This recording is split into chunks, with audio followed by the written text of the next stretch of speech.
Good to see a lot of people joining from a different side of the world. Yesterday it was more North and South America and Europe, and now it's Australia and Europe, Asia, and Hawaii. There is somebody from India as well. Yes, India too, yes. Well, you are lucky because both days are not too bad timing for you.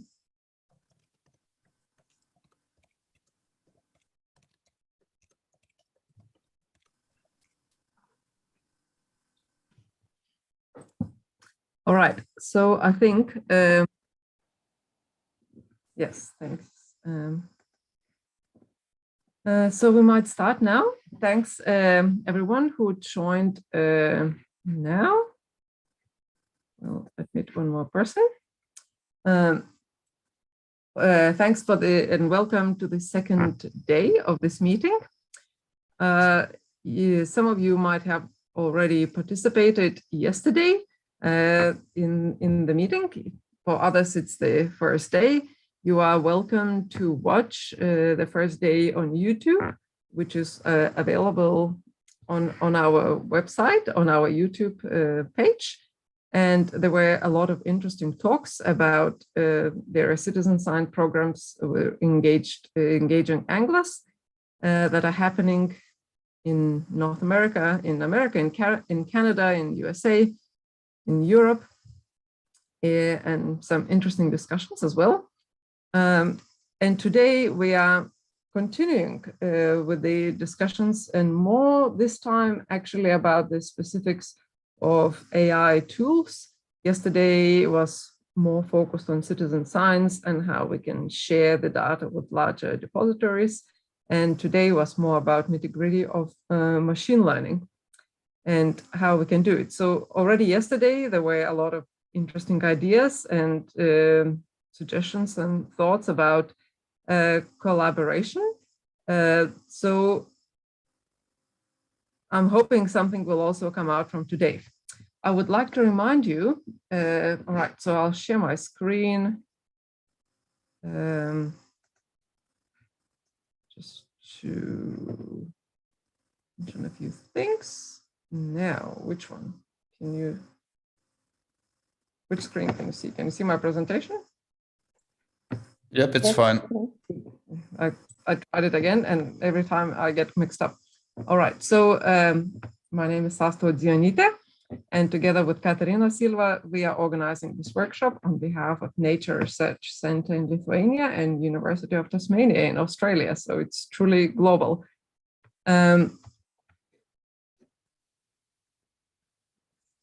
We had a lot of interest, so the original idea was just a small group of, I don't know, 10, 20 people, but clearly there is a lot of interest in this topic. We had over 100 registrations. Not everybody is joining every day. As I said, a lot of people are watching on YouTube from all 5 continents and from various countries. So clearly a lot of people are interested and want to apply these machine learning tools. And this is only like a 2-day workshop, 2 hours each. So clearly we can't discuss everything in this time, but I would like to remind you that this invitation, the program had a few resources that we try to develop that could be useful for our work later. We had a Google document with discussions and ideas, and everybody can contribute. I tried to summarize some of the ideas from yesterday in there, which I'll share in a moment. We created a Google discussion group, which at the moment is still quite quiet, but it has already 26 members. So here is an option to discuss methods, data sets, opportunities, funding options, and again, the YouTube channel where you can watch this later. So I will not, I will not discuss all the details from yesterday. You can watch it on YouTube and you can see what people shared and presented. I would just like to say, and that it's extremely exciting that here we have representatives or founders of a lot of citizen science programs or Angler app programs with collective participants of, I don't know, some millions of people. So that's a huge opportunity, tremendous opportunity and challenge also, how we could find ways to work together for better future. So there were some challenges and opportunities discussed yesterday, and I sort of took a liberty to summarize them briefly here from the first day. It's a lot of text, but I'll go through this quickly and see whether we can address some of them today in the meeting. So the first one was, because we had a lot of Anglo engagement organizations, how do we engage with Anglos effectively and with citizen scientists effectively? What actually keeps people motivated? Because that's, of course, how we collect data, if it's an Anglo engagement program, for example, or recreational or artisanal fish engagement program.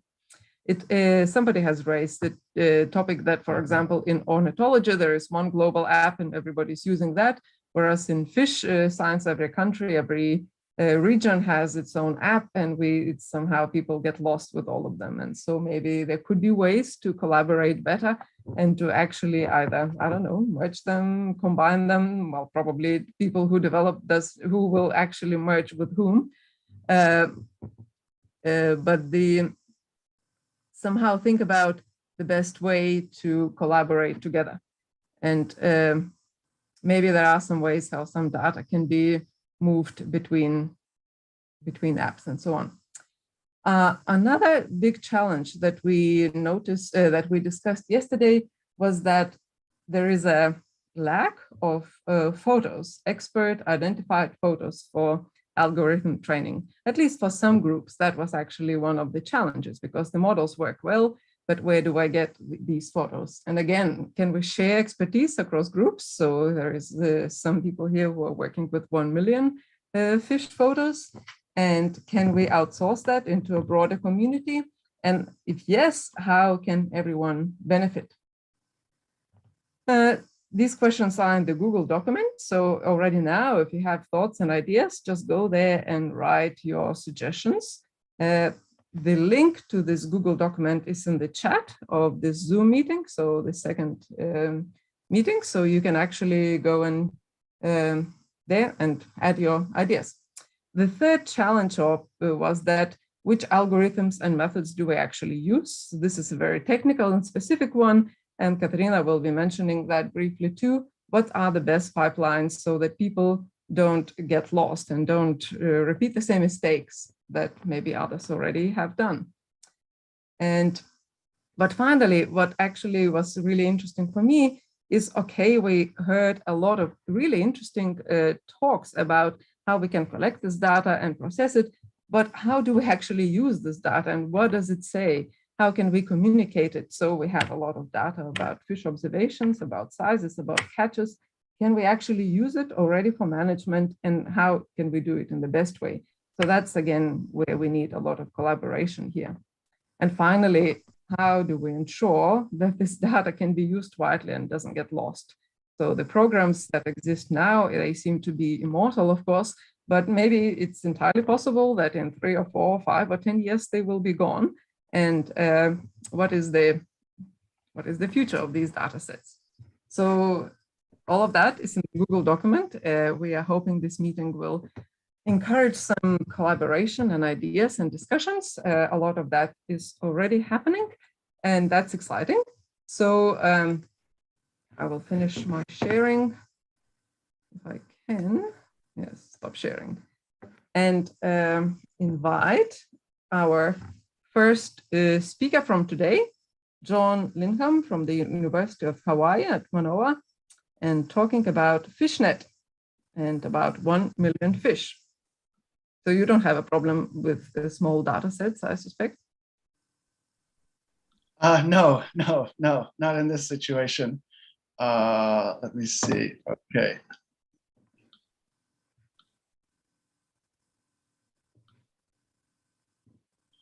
Okay, I'm assuming you can see my slides, okay?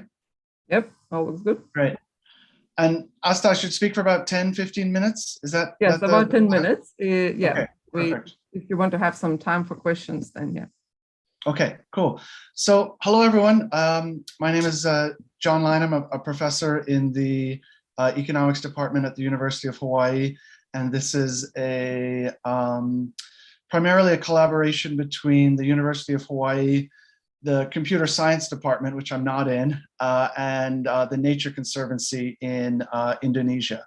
And this is a project that is focused on a commercial fishery. So I missed day one. I think it was like 2 a.m. here or something, but given that there's been a big focus on recreational, this will hopefully be a nice a complement to what you've seen so far. So most of the team is in the computer science department here at the University of Hawaii, a PhD student, former master's student, and then Peter Sadowski, who's a assistant professor of computer science. And we've been working with an environmental NGO, the Nature Conservancy, which has an Indonesia branch, Yayasan Konservasi Alam Nusantara, that has been primarily taking the photographs and collecting the data. We've also been collaborating with the government of Indonesia, particularly their Ministry of Fisheries. How do I fit into all of this? Basically, way back in 2016, I spent my sabbatical working and teaching at a university in Indonesia, and started working on a couple of research projects with the Nature Conservancy, and came into contact with Peter Maus, who's the director of the fisheries program in Indonesia. And I ended up working with some of their data sets for completely separate projects to this, but the data I was using was collected by the Nature Conservancy through a program called Coders, where they pay commercial fishermen to photograph every single thing that they bring out of the ocean. And then they have a team of marine biologists hand annotate those images. So I had been working with that data for a couple of years, actually with a colleague who's now at the University of Tasmania in the PhD program there. And so we published a paper on that. And through my various collaborations with them, I began to realize that they had, basically millions of photographs of fish that had been hand annotated. I'm not a computer scientist, but I have like a layman's understanding of machine learning, and that got me thinking that this could be kind of a gold mine. And it turns out they had experimented with automating some of this process in the past. I won't talk about that today, but they had contracted with a company to use more of a hardware approach to this. So anyway, in November of 2019, I was speaking at a conference in Indonesia. I went into the Nature Conservancy's office, and I put all of their photographs on an external drive, and then brought that back to Hawaii and met up with the computer science team here at the University of Hawaii. And so a little bit of background, the Nature Conservancy is hoping to get some of these snapper and grouper fisheries certified as being well or sustainably managed. And I guess somebody has their microphone on. One of the requirements for that is basically to provide detailed data on how well the stock has been performing the last couple of years. So is it declining? Is it robust, et cetera, et cetera. And so with that goal in mind, the Nature Conservancy has been, I guess you could call it a sort of a citizen science project, but basically they pay commercial fishers a monthly stipend to use relatively cheap digital cameras to take photographs of every single fish they capture on top of basically a uniform sized board. And at the end of the month, they give the memory card to a Nature Conservancy staff member, and they get their payment in exchange for that. Then the Nature Conservancy staff download all of those images, and they've been trained in how to identify species, and they go through and hand label every single fish that they can see in the photographs. So we have about over a million photographs, and there are multiple fish in most of these images, which is an advantage and a disadvantage. And so I think we're at around 2 million fish that we have about 2 million hand-labeled fish at the moment. And so the computer science team at the University of Hawaii has, as you might expect, basically been training an algorithm to recognize species and then also to try to calculate the length of these species. From a commercial or from a sustainability point of view, accurately identifying the length of each fish is really important because Nature Conservancy does length-based stock assessments. And so having an accurate idea of, first of all, what species is this and how long is it is important to the Nature Conservancy. There's about 150 to 160 different species, depending on whether you include some sharks and kind of random fish. But basically, the way our system works at the moment is we segment each image to identify where the fish are in it, how many there are, use an algorithm to classify those, and then a regression-based approach to calculate individual fish length. And some of these species look very, very similar. The Nature Conservancy loves to give this example for why it takes them a while to train their staff, and they spend a lot of money on their human staff identifying fish. So these are 3 different species that I personally find it difficult to tell apart. Okay, I'll try to speed it up, but basically, I'm not in the computer science department, so I may describe some of this incorrectly, but they borrow Facebook's Detectron 2, I guess, segmentation model, use that, basically, they hand segment a bunch of images. I think they did about 500, it says here, and then use that to train the algorithm to segment the rest of the images. And it works pretty well. 99% of fish are correctly segmented in single fish, and over 93% detection in multiple fish images. And most of the images have multiple fish in them. So the segmentation appears to work pretty well. The other thing that's important in the segmentation process is on the side of these boards are little boxes that are always 10 centimeters in length. And we also segment those out to have basically a fiduciary marker. Then use a machine learning model to train the model to classify species. And then we do obviously some out of sample testing. And in terms of top 1 accuracy, we're at around 94% at the moment. And for top 5, it's 99%. One species makes up about 30% of all the fish in these sample. It's kind of an outlier. And then there's much smaller numbers on, sort of like, 1 to 5% of the images for the rest of the species. In terms of that picture I showed you, it does okay for one of these species and not so great for 2 of the others. These are old results. I think this has improved a little, but just as sort of a point of reference. But certainly for the 10 most common species, it's all 95% or higher. We then estimate the length, basically a regression-based approach using that fiduciary marker and then the segmented length of the image. And here I'm showing 2 distributions of the blue or lightish blue is our predicted length frequency distribution. The red is the actual data, hand-labeled data, and you can see they lie almost perfectly on top of each other. This is really critical if at some point in the future, you're going to use this type of data for stock assessment. For length-based stock assessment, if you're a little bit off here or a little bit off there, it can have a really big impact on the conclusions of the model. And so we haven't done this yet. This project is a little bit stalled at the moment, but our plan to sort of wrap up what we're doing at the moment is to do a couple of stock assessments with the pure AI data and see if we reach sort of the same conclusion. This part is not my area of expertise, and Peter apologizes that he can't be here.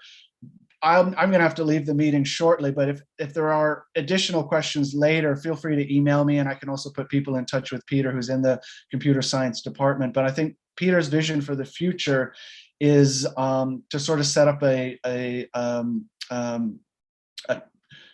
more permanent sort of transfer learning approach to this, which it sounds like is probably something that's been a bit of a discussion here. And so again, this is not my area of expertise, but I'm thinking we used ImageNet, and I think Peter's idea is to hopefully develop something that he's calling FishNet that would be a very fish-specific version of that. And I think Peter would be very open to people emailing him with questions or follow-up about that, and I can also put you in touch with him. Okay, thank you for your time, and hopefully I can answer some of your questions. If not, I can write them down and follow up with people later.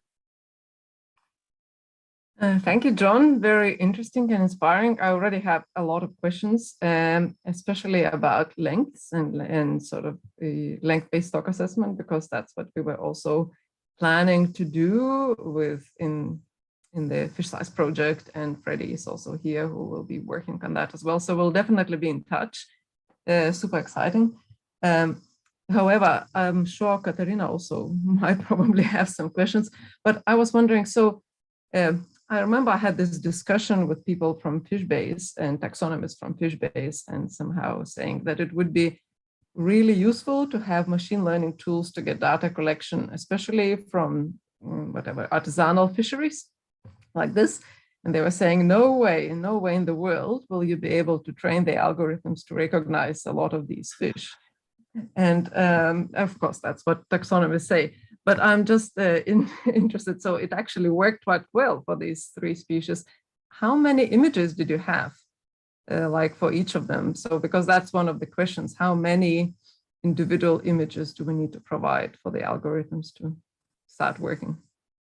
Yeah, I'd have to go back and look up for those three particular species. But I was looking back at another previous presentation where if we look at every single fish that's ever photographed, there's a bunch where we do terrible because we've just got one image.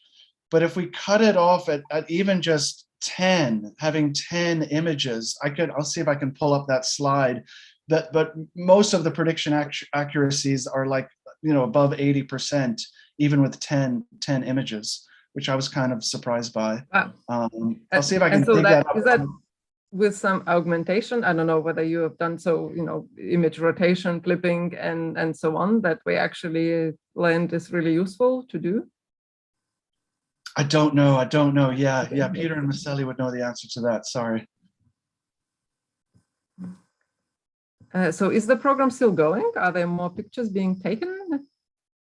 So the photography is constantly happening, and that's the Nature Conservancy is doing that not because they're really interested in AI, but because they're interested in stock assessment. Yeah, we've had some funding fell through, and different people are being pulled in different directions on different projects. So our plan basically is just to kind of write up what we've done this summer, and we probably won't work too much more on this for now.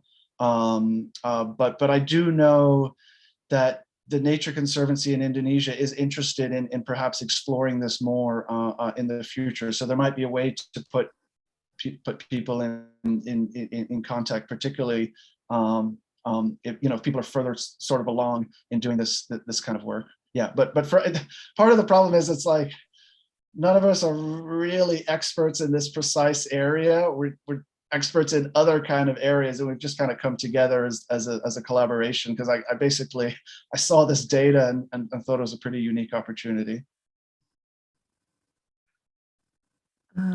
I'll give the floor to any other questions if people have. Hello. Brilliant talk. Thank you very much. I have a question about the Facebook model. I wrote it down somewhere. How do you get your hands on that? Is that an open source model, or is that how? Yeah, I'm close to 100% certain that's open source. Yeah, Okay. so I didn't do that part of the project, but I remember the last time I was presenting, I was just looking it up, and I think that's completely open to the public, the segmentation model. Yeah, all right, that's great. And also, comparing the size and the species, is it much better at detecting size over detection of species? You mean, so, oh yeah, like the accuracy on the size is really, really good. So I think we had up there like the mean square error was something like 2.2 centimeters, which is, pretty small. I think I forget what the mean length was, but length overall much better. Yeah. Makes sense. Yeah. All right. Thank you. Sure. Hi, Jen. Sorry, I had a question. My name is Sure, Ellen. How are sure. you going? Good. How are you? Good, thanks. I just had a question about the evaluation of your models. I know that's something we're having a little bit of trouble with at the moment, just basically saying how big is your data set and how big is big enough. I know you were saying sort of with 10 images, even they're doing really quite well. The issue we're finding with at the moment is that we almost have this peak where it's actually doing really well, but the more data we add, it actually drops off, especially when we try and make the model more generalizable to other data sets. I'm just wondering if you guys have sort of got a standardized method for sort of reporting that evaluation metric. So I wish the computer science folks were here. So I certainly don't know if we're seeing like diminishing or declining returns to more data. I think my sense so far is as we've been able to segment more images, everything has gotten better. Sorry, I should have said more species. Apologies, not more of the same species. Sort of when we add in different contexts, I guess. More categories that you could classify into. Okay. Yeah, so I don't. Yeah, I guess we've never done that. Like trained it on a subset and then added more and seen how that's changed things. So, I mean, in terms of like model evaluation, so I'll see if I can just quickly share that one of the couple of things I was mentioning to Asta. So I don't know if you guys can see this, but this is so this was like prediction accuracy for all of the species. I mean, these are just like, this is like, they catch a shark one time, kind of a thing. But I was saying if we subset it to fish where we have at least 10 images, this is a histogram of the prediction accuracies, and you can see like most of it is really pretty good. And then I don't know, Ellen, if this answers your question, like model evaluation, they've made lots of confusion matrices to try to display that. I don't know if that's exactly what you meant, but we made a bunch of these to try to give us a sense of how well the model is doing. But maybe you meant something different. Sorry if I'm not fully understanding. Thank you. I think we might need to move on. Actually great to have this discussion, but we also have other speakers waiting. Well, I think then, so we have some more polls to come up today. We had some polls to keep people engaged and listeners engaged. So actually, I'll just run first poll, and the next speaker is going to be Catarina Silva. But before her talk, here is the poll where we're asking you how long have you been applying machine learning methods to fisheries related questions. So it will be interesting to see what we get.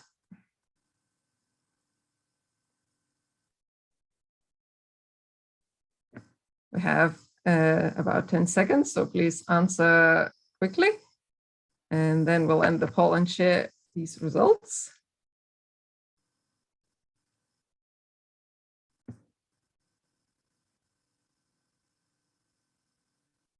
Okay, 3, 2, 1. Right, so end it and share results.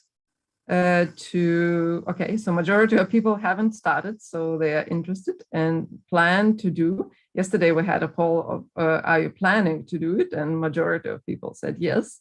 That's, I guess, why we are here. So that's why all the discussion about the methods and tools is extremely useful. Only one person who has been doing it for more than 4 years. Is it you, Ellen? All your PhD. So, yeah. And no, just under. yeah. But okay, so thanks a lot. We save these results, and thanks, John. I'm sure you will get people contacting you, and you can catch up with other, if you need to go now, can catch up with other presentations on the recording on YouTube. So we'll move on to the next speaker, Catarina, from Nature Research Center in Lithuania. Hi, everyone. I'll just start sharing my screen. Can you see my presentation now? Yeah. Good. Good. Well, hi, my name is Catarina Silva, and as Asta said, I've joined her group and the Sustainable Inland Fisheries Project at the Nature Research Center about 6 months ago. And I'm going to present some of the work we've been doing on this project on developing open source tools for automated fish species identification and specifically using machine learning tools for recreational fisheries. So we've been collaborating with the Fish Deeper company, and Asta is a long-term collaborator. Maybe you want to well, I can just that. Basically, since Deeper representatives are also here, it's great to know that Deeper and a few of these recreational app companies are cooperating with science. And so this has been a very fruitful and great collaboration with the company Fish Deeper, which is a company that develops apps and sonars, castable sonars for anglers. And this is just, they are operating in over 50 countries, 2 million app downloads, and large amounts of data, and access to almost 2 million application user scans and logs. So it's very exciting. So we had this great opportunity to actually get some data and fish images anonymously, of course, so protecting user privacy. And this is what this work is based on, and we'll continue. Yeah, and I'll just start with some background to the problem. So we know that more than 80% of global catches occur in fisheries that lack essential data and resources and infrastructure as well for stock assessments to be correctly assessed. And contrary to commercial fisheries, where catches by country have been documented by the Food and Agriculture Organization since the 50s, only a few recreational fisheries catches are reported. So recreational fisheries continue to grow in popularity, and they have important well-being and economic benefits, but they can also threaten fish stocks and the environment, although its impact often remains unknown because it is still considered to be data poor. But there is potential for large-scale data collection, plus there is strong motivation amongst anglers to conserve fish stocks. We just need to take advantage of this. And one way to achieve this is through active community participation and citizen science. So as it was already defined yesterday, but I'll just briefly say that citizen science is a term used to describe public participation and collaboration in scientific research to increase scientific knowledge. And large quantities of images and data have already been collected by nature enthusiasts. And these citizen scientists not only help generating large data sets, but they also help promote awareness and societal engagement in areas such as biodiversity conservation and also pollution observation, for example. And this data can now be collected even more easily because of mobile technologies. For recreational fisheries management, citizen science would be especially powerful because it could enable collaborative research and collaborative management, which has been shown to have clear benefits across the world.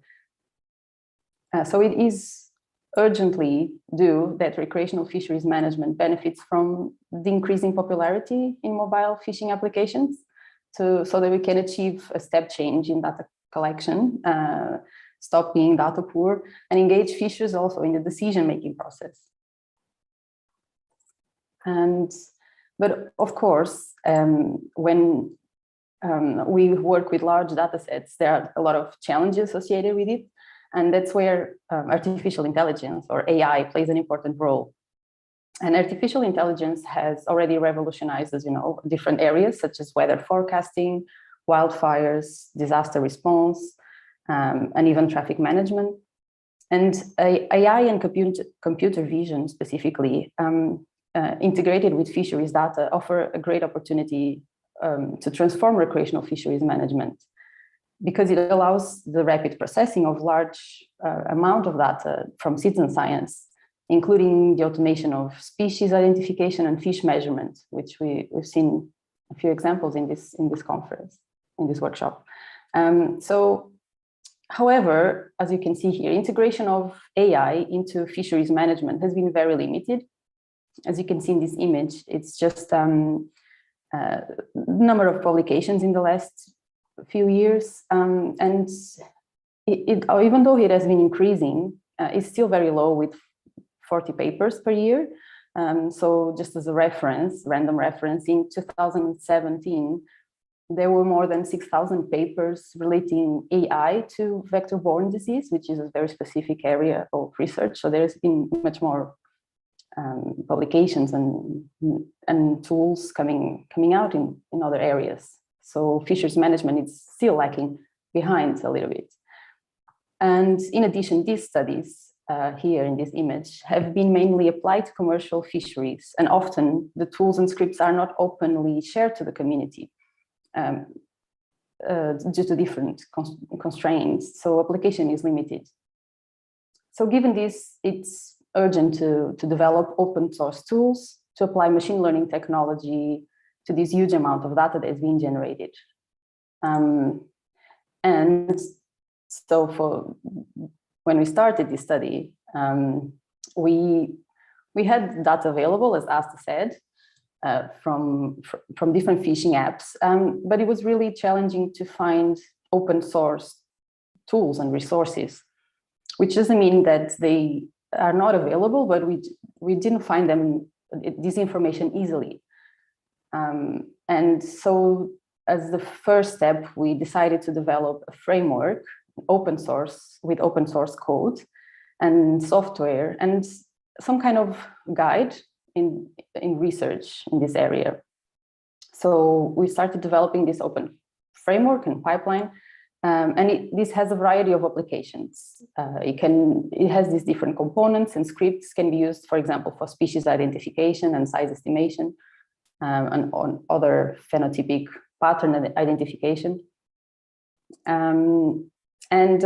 We divided it by 3 different models. So the first model, data management, has 3 steps: data acquisition, storage, and pre-processing, where we hide sensitive data, and this is specifically for human faces. So we use a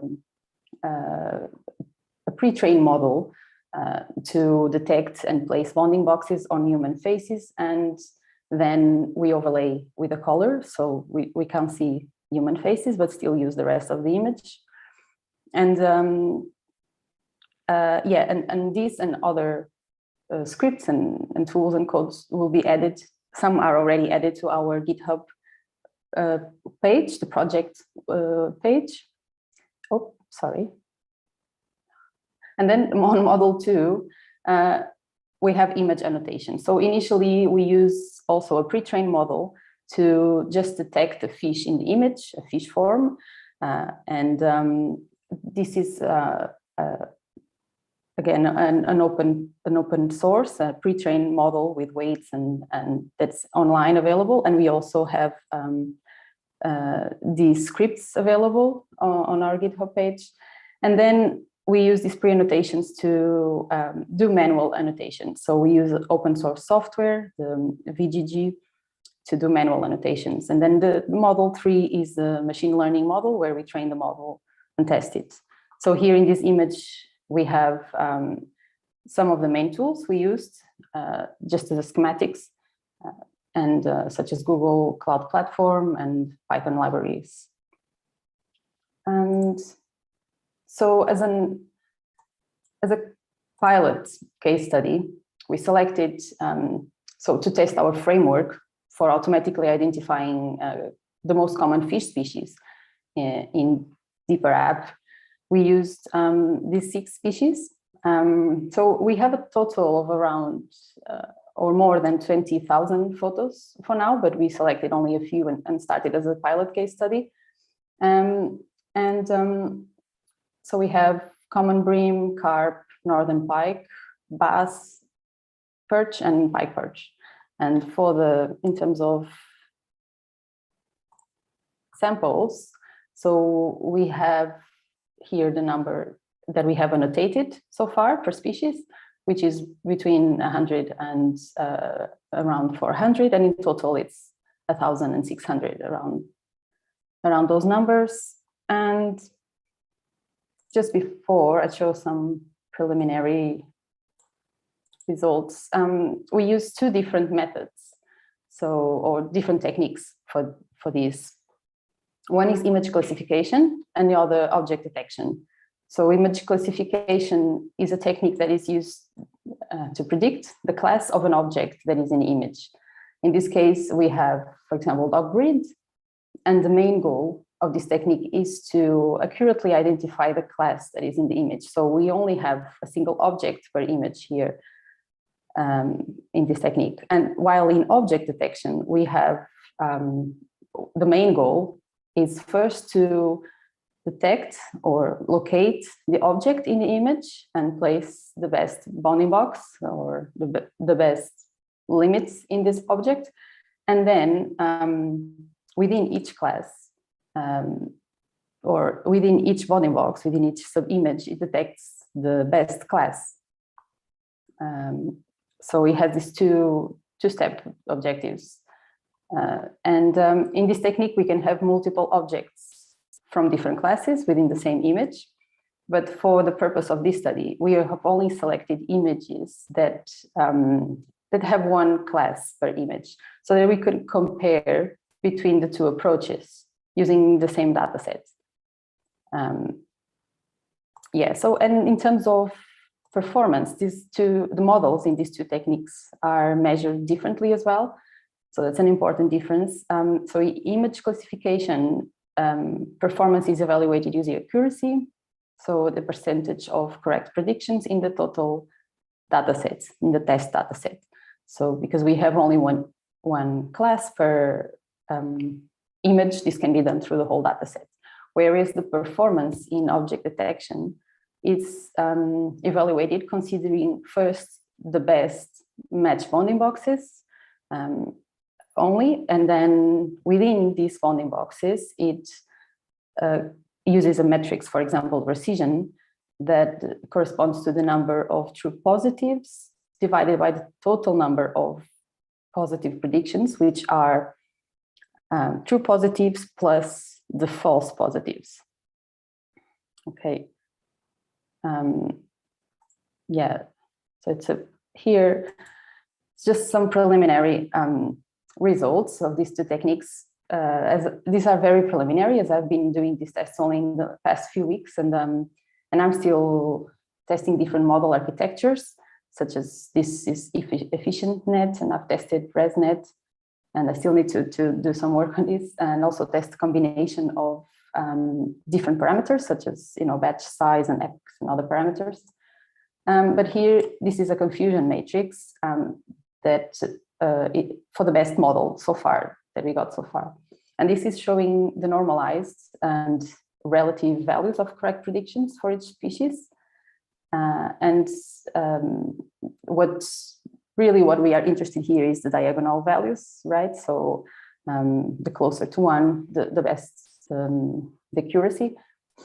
And as you can see, the overall model accuracy, so across all species, is 88%.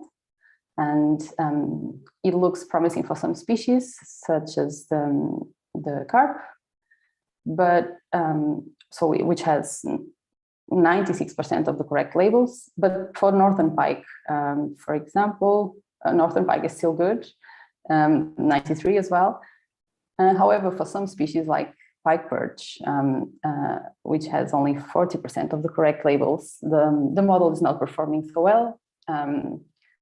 But it's also important to consider that maybe that's one of the reasons that this is one of the species with smaller sample sizes, so smaller number of annotated images. And also just some preliminary results of the other technique, the object detection. So the best train model we have achieved has only 47% of average precision, so across all species. And similarly to the classification technique, carp was the species with the best results. Here, 75% of the time, the model is correct in simple terms, and but also some of the species like the bream, the precision is very low. So there's still some work to do here. And so as I said, this is work in progress and with lots of learning in the way. And we are preparing a publication for this work, where we'll include the framework and this pilot study. And all the code will be open source for other groups to customize and adapt to their research questions. All codes will be available in our GitHub page, Fish Size project. And so as tasks for the near future, we are improving the dataset. So we are annotating more images, especially for bream and pike perch. But we are planning to do some image augmentation, as we heard of these talks. This can be one of the main challenges. So we are hoping to hear more about other groups' experiences in this area. But in our case, because we have a lot of images with fishers holding the fish horizontally, and so it's always in the same position.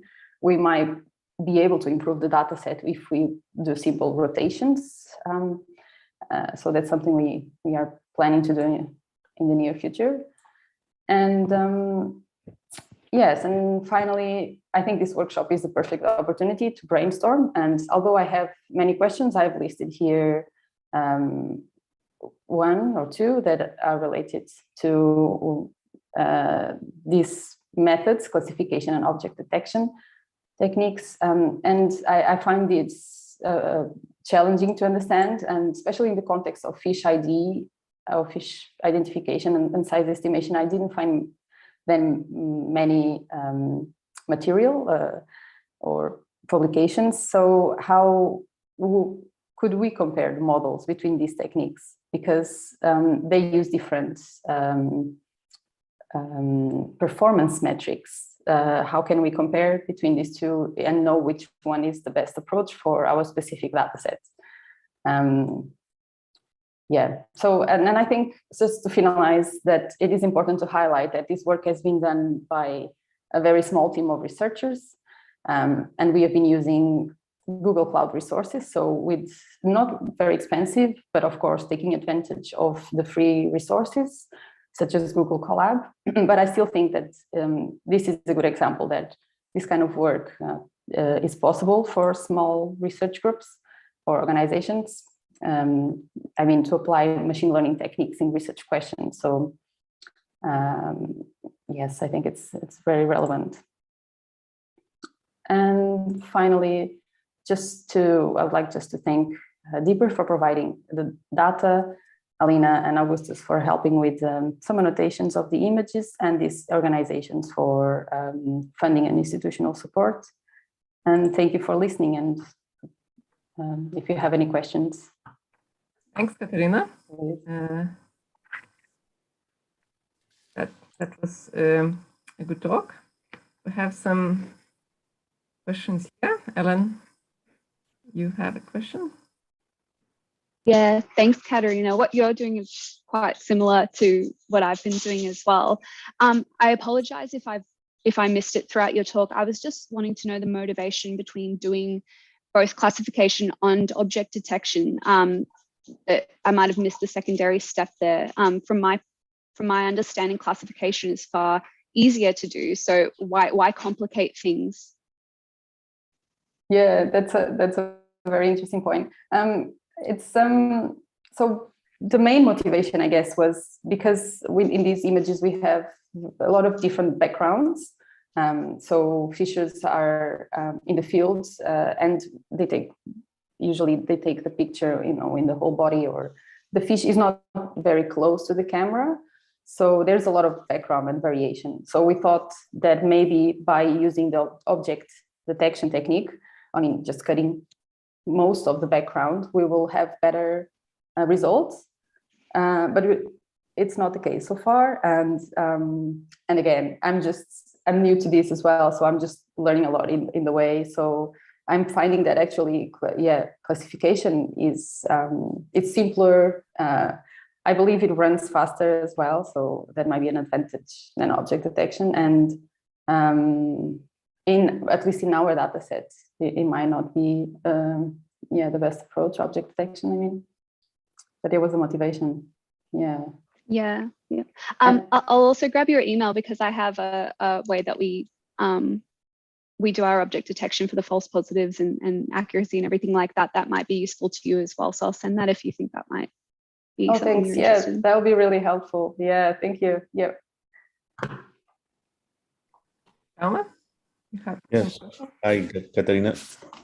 Good morning. Yeah, my question was similar to the one that Ellen mentioning, because I was wondering, that in classification, if previously you could use, I don't know, maybe, the method that it was mentioned in the previous talk about segmentation. So if you can identify the fish and you then just focus on that fish, because I think that in the second option is, I think, at least for me, it will be more reasonable to apply it when you are considering underwater images in which you have several fishes maybe in the same image. But in most of your cases, I guess that you will have always a single fish in the picture, or not, or the several anglings that they take pictures with 2 or 3 fishes at the same time. Yes, it's not always the case. I guess most of the images are what they call hero shots, where it's one fish with one person holding fish. But there are many images. I don't know. I couldn't say the proportion, but it's quite a few where they just place all the catches on the floor and take the picture of all the fish. So you have different species and on more than one fish per species as well. So it's a mix sometimes. So that's why we thought object detection could be useful in that case as well. But I think you are right. Segmentation is, I believe it's the most refined, that's I would say, technique in that case. But it also takes a lot of work in the annotation process. And that's, other groups also, said that that's one of the main challenges, the annotation step. If you don't have a big team, or it takes a very long time to do the annotation for the segmentation specifically. That's why we took advantage of the pre-trained model for bounding box, because it just places the bounding box reasonably well, and we just have to to annotate the species and don't have to, you know, be there with every image annotating perfectly. So that's the rationale behind the reasons. Yeah. Okay, thank you. Thank you. All right. In the interest of time, we will move on. And the next speaker is Jaume Piera, so you don't need to mute yourself now. And also talking about integrating AI tools in Cost for Cloud project. Yeah. Okay, thank you, Asta. So let's see.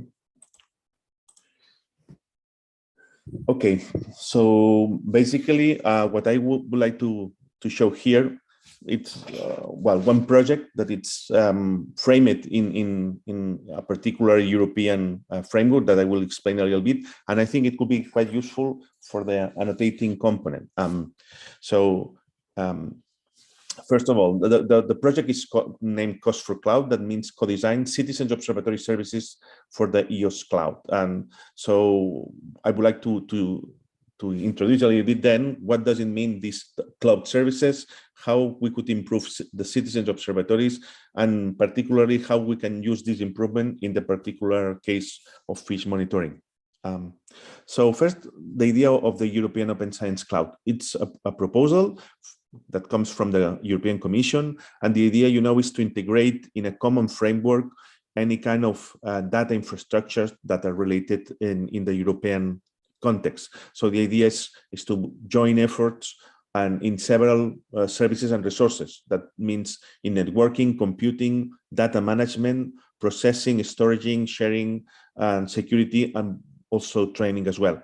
So within this context, there has been several calls, and in particular, one of them was this idea of this development and deployment of ICT-based infrastructures in the context of the European Open Science Cloud, and that's why we proposed this idea, you know, to integrate citizen observatories as a platform of citizen science.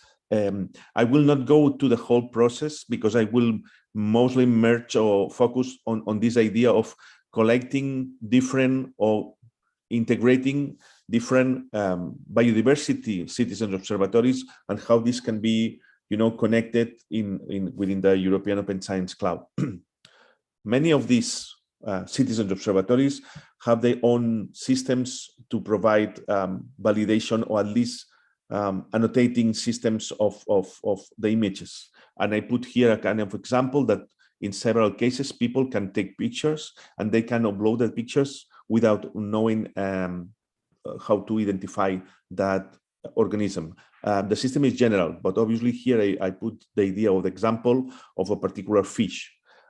In several cases, once the picture is uploaded and there is the location and also the time label, so we know where the picture has been taken and also when, but obviously what we will want to know is which is the species or what is the species. And in many cases, and it will depend a lot on the particular citizen observatory, I put an example of a community system in which part of the rest of the volunteers, some of them, they can identify that species. They can be a kind of internal discussion. And then with all the information provided by the rest of the community, there are several algorithms that gives you at least what is called the community identification.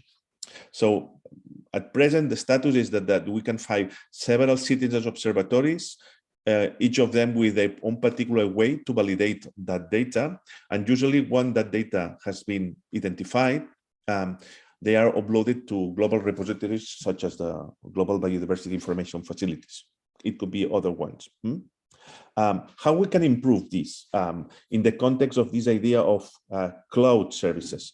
And this one of the ideas in Cost for Cloud, it's, for example, to creating this idea of portals for experts. Because in many cases, if there are people that are expert on particular taxonomy groups, they are interested in any kind of picture, and they don't really matter if it comes from one particular citizen observatory or another. So one of the ideas is to create external portals in which people that have some expertise, they can load images from many different citizen observatories, and then they can validate it having their own expertise.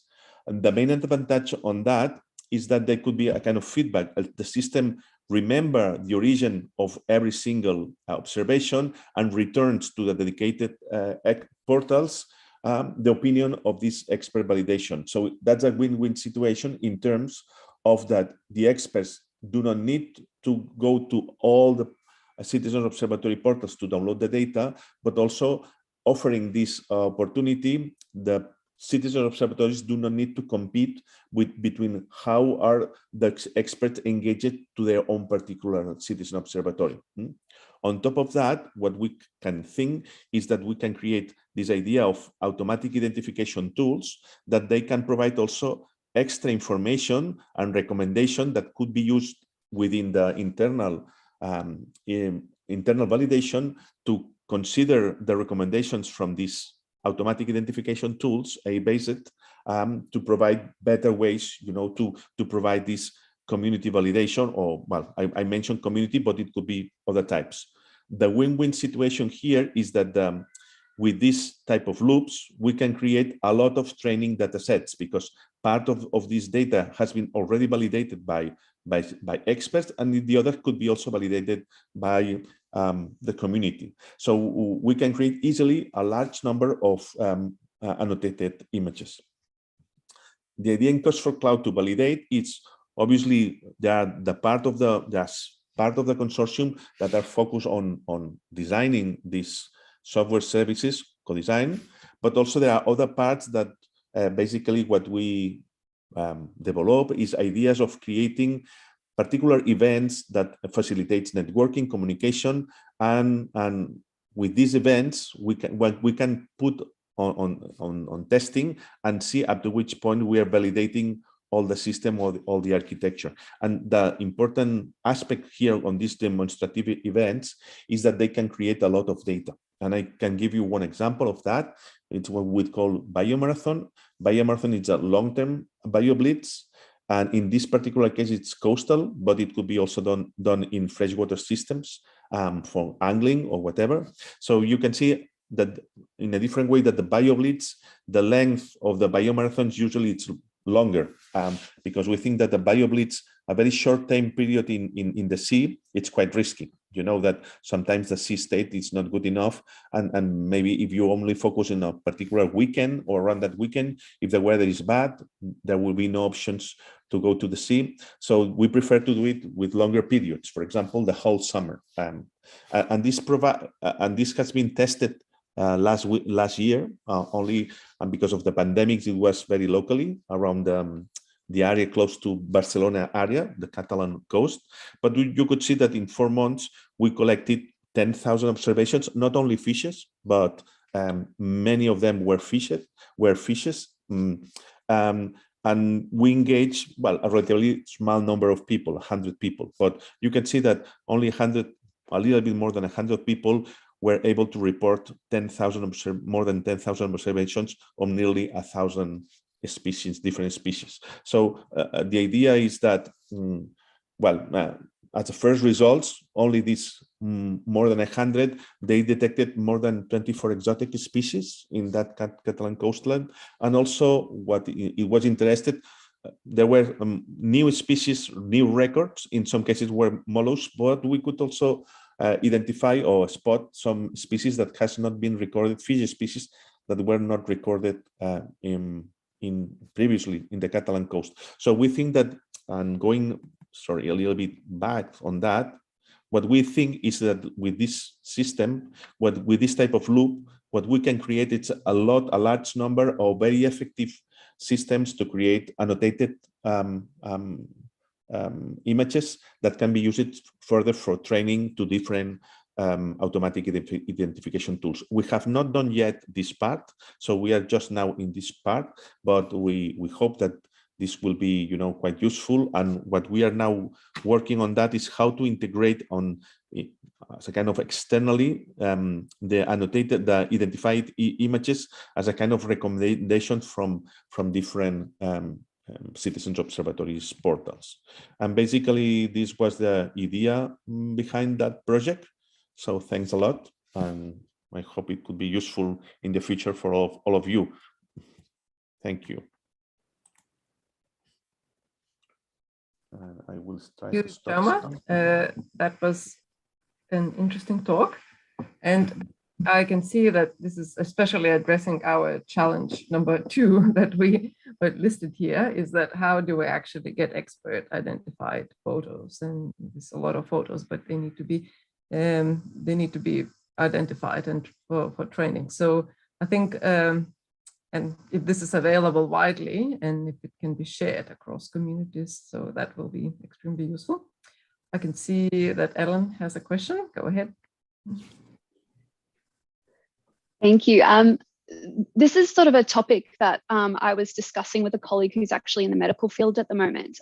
This sort of, I'll have to blanket say it definitely depends on country and region and government support, but what they're looking at in the medical field is partnering with either the government or large organizations, thinking global organizations, about almost employing people with physical or mental disabilities, people who are on workers' compensation so far and are stuck at home and things like that, to actually have some sort of income. And the way that they're doing it is they get paid very small amount per correct annotation. So there's the incentive there to obviously be accurate.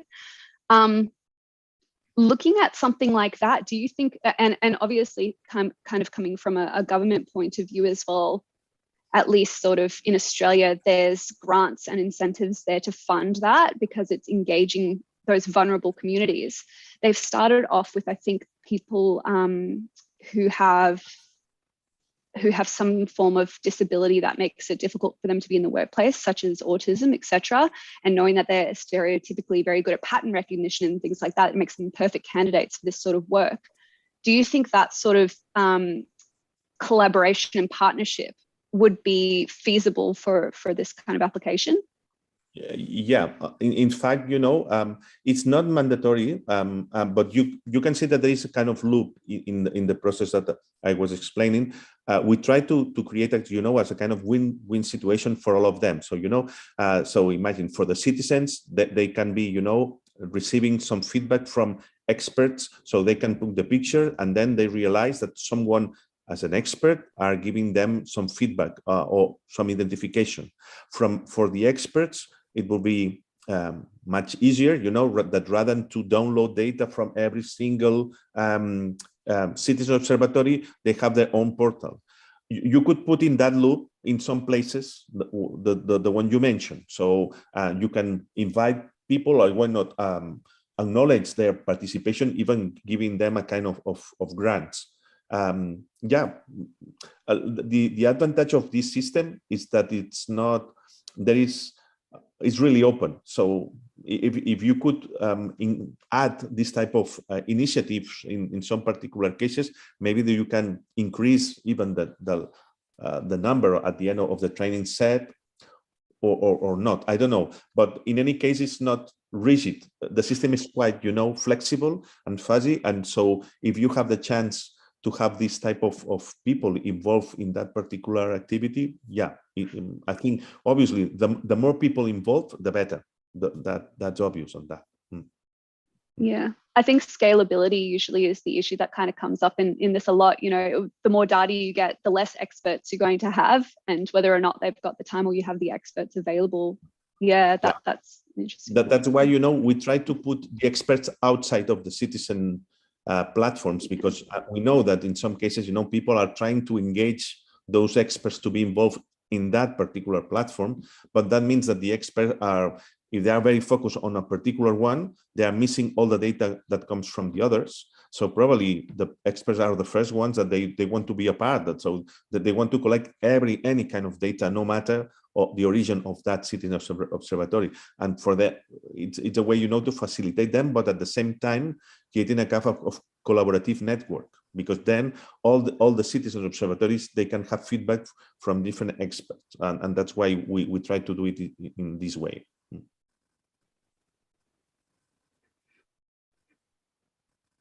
Any other quick question we can have, and then we'll move on. Ready? Just a quick question. You said the algorithm, it takes the votes from the citizen science, the upvotes and downvotes. Do you know if that's sorted by most controversial, as in the most kind of up and down, people are not sure about it? Is that how it works, or is it more just like if there's heaps of upvotes on something, then they just check it?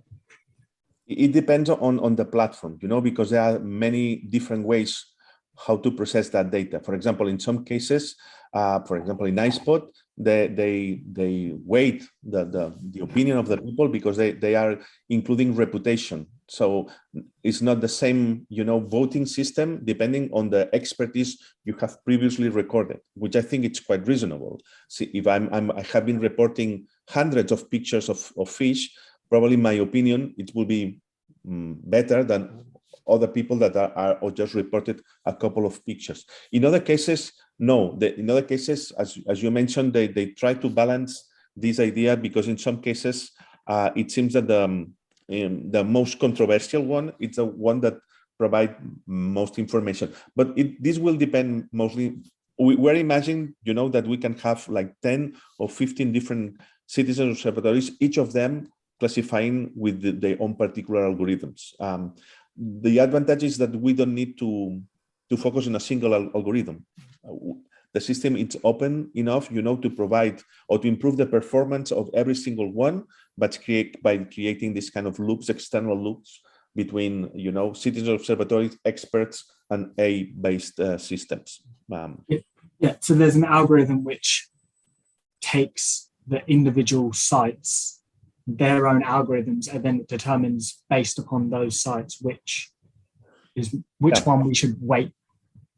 Yeah, but it depends. I can tell you that probably every single citizen observatory has their own particular algorithm to weight that component. Now we are collecting, with Airport Talent, iSpot, Natosfera, Minka. So there are several platforms. And each of them, they have their own particular algorithm, to weight that inputs. Yeah. Thank you. Yeah, you're welcome. All right, thank you very much, Jaume. I think there will be a follow-up and from that, and I'm hoping this will develop into really useful tool for fish as well. Before the next talk, we will have one more poll. The poll number 2 is about what is your main reason to use machine learning tools? Okay, I will launch it. So here we go. You can answer this. We have about, so are you trying to identify species from photos above water or underwater, or videos underwater, or estimate fish size from photos above water, videos underwater, behavior traits? We will see if there is a clear winner from all of these answers.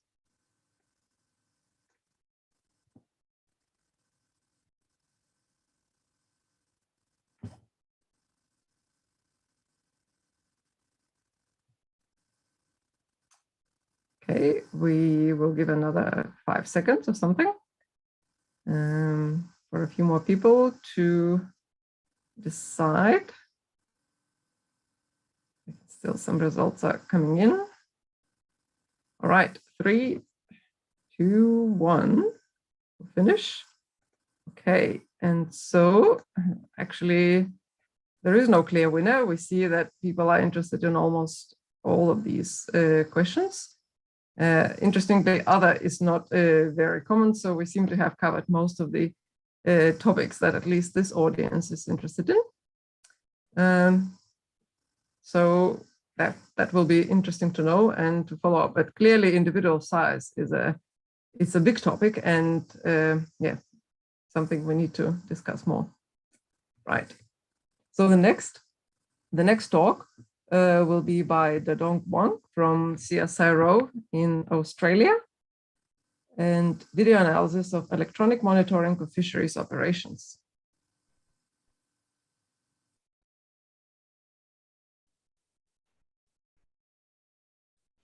Okay, can you see my screen now? Yep. Okay, good morning, good afternoon, good evening, everyone. So my name is Dadong Wang from CSIRO Australia. I'm going to talk about a project we have been running last 5 years. First, I'll give a brief introduction of myself, my team. I'm a principal research scientist and a research team leader at CSIRO Data 61. So we have so far developed a product called WADA. It's still not commercialized. So the WADA can be used for automated fish detection, species identification, and counting for fishery management. So we also, on top of that, develop another line of product called boat to plate. It's for vessel level data capture and video analytics for automated fish catching information collection, and the tagging for seafood provenance and traceability. So I also talk about the challenges we are facing and our future work. So we have a team formed called Marine Visual Technology, and with members from Data 61 and the Ocean Atmosphere. I have my colleagues, including Rich Leto, also principal research scientist, Jeff Tug, and also some members, including computer vision and AI research scientists, postdoc research fellows, software engineers, and business development manager. We also collaborate with the Australia government agency called AFMA, Australia Fishery Management Authority. So because we are talking about the fish size, so actually we did a project in the past using stereo cameras underwater to estimate the length of fish. You can see those stereo pairs, top and bottom, from 2 cameras. So we use those to estimate the length of fish in underwater environment. So this picture showing some fish identification classification result from electronic monitoring videos collected from AFMA cameras. So in Australia, there are about 70 vessels, commercial vessels being installed, 4 cameras on each vessel, collecting the fish capturing information from ocean. So this is for long line fishing, the fish being captured and dragged from sea door to the middle of the deck. So during this process, we detect and track the fish and also identify their species and caught how many fish of different species is being caught. Using this information to guide the management of space sustainability. So in the past, there's a human observer being set to boat to do this type of work. So after government installs the cameras, so the real-time videos being recorded, in the end, when a fishing vessel coming back, they post the portable disk, 2 terabyte portable disk to AFMA. So AFMA hiring people to manually watch those videos to get those stats. So the purpose for our project is to help government to automatically analyze the videos instead of manually watch them, because it's very time consuming.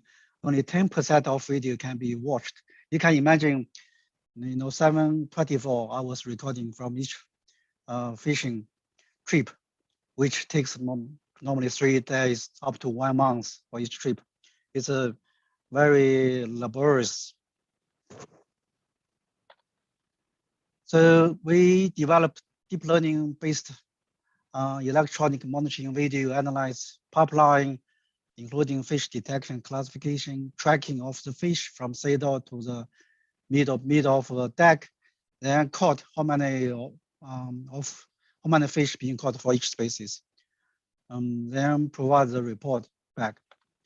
So our results show the accuracy for some species are really good, but for some species they are very confusing because some species look very similar. So it's really confusing for machine learning models. Also, you may find the video quality is very poor.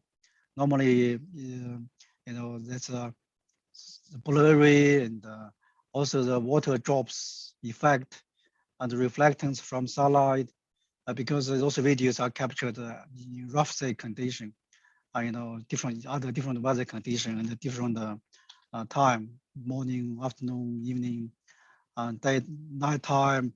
Sometimes it's stormy, sometimes sunlight. So the video quality change a lot. So that's another challenge. So, to address those problems, we have using different methods, including the catch event. Catch event means one catch event corresponding to one fish being captured. So that includes the fish detection and tracking. Second step is to detect and identify species, and then using that fishing event to code how many species being captured, and finally generate the report. So we also provide the auditing function, because sometimes you can say some species are very confusing. So we provide function for people to do audit. If they say incorrectly identified fish species, they can manually correct that. That can be reflected into the report. So coming with research, we developed the cloud-based platform with a web portal for people to access. And you can see this is a sample screenshot. On the left side, you can see that's a video captured for one particular catch, big eye tuna. So for each capture, we extract a 10-second video from the long video, so that people can use that 10 seconds to have another look to double check whether this is really a big eye tuna or not. If it's not, then they can make corrections. They can click the adjust button to add a new species. So on the left-hand panel, you can also say that's 100%. So if it's 100% confidence for that classification, normally that's no need to do audit. But you can set up a threshold. For example, anything below 70% of confidence, you want to have a look. So that those species will be listed on the left panel. You can click and to do the view. So here is another application we developed for industry collaborator called Austral Fishery. This is also for the fish processing. This is a processing tree, right? Fish coming out from the ocean. You can see that line, right? And there's a line there.